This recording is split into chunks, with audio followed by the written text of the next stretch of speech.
Hi, this is Jason Molesky. In this example, we'll pull together everything we've learned about describing relationships. Does the age at which a child begins to talk predict a later score on a test of mental ability? A study of the development of young children recorded the age in months at which each of 21 children spoke their first word and their Gazelle adaptive score, which was the result of an aptitude test taken much later. So in this table, we can see our 21 children, the age in months of their first word, and their Gazelle adaptive score. Now the question we want to answer is, should we use a linear model to predict a child's score from his or her age at first word? And if so, how accurate will our predictions be? Let's use our four-step process.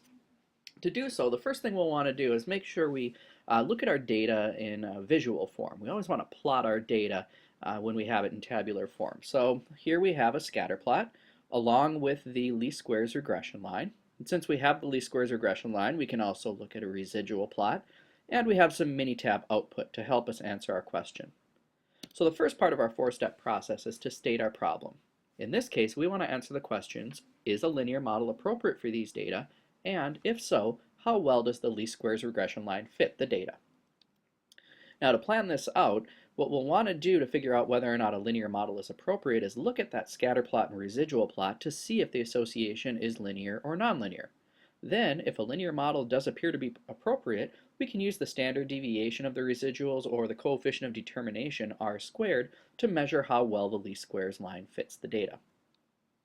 So, looking at the scatter plot and the residual plot, we can first note that the scatter plot does show a moderately strong negative linear association between the age of the first word and the Gazelle score. Now notice here we did indicate strength, direction, and form. We always want to make sure we highlight those three elements when describing what we see in a scatter plot.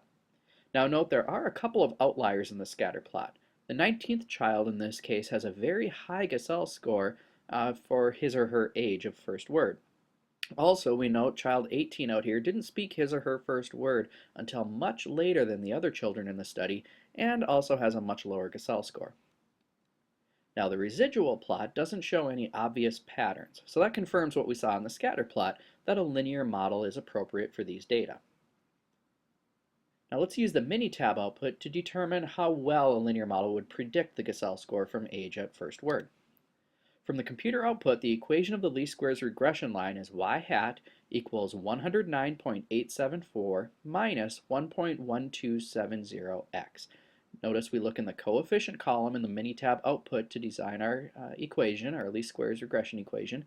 The constant gives us the constant value, and the coefficient of our variable gives us our slope of the line, in this case the coefficient of x.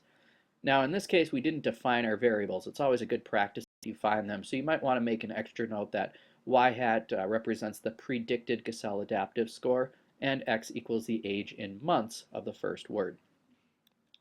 Now the standard deviation of the residuals in this case is given by S, 11.0229. This means that our predictions will typically be off by about 11 points when we use the linear model to predict Gazelle scores from age at first word. And finally, our coefficient of determination r squared is 41%. This means 41% of variation in Gazelle score is accounted for by the linear model relating Gazelle score to age at first word. Now, to conclude, we note that although a linear model is appropriate for these data, our predictions might not be very accurate.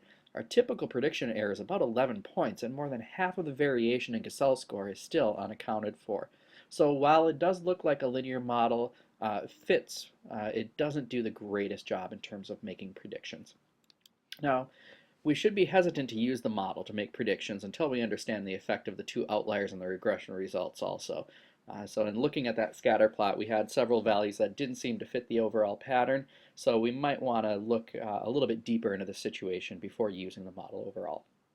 Now for some additional practice with putting all of our describing relationship information together, try exercise 67.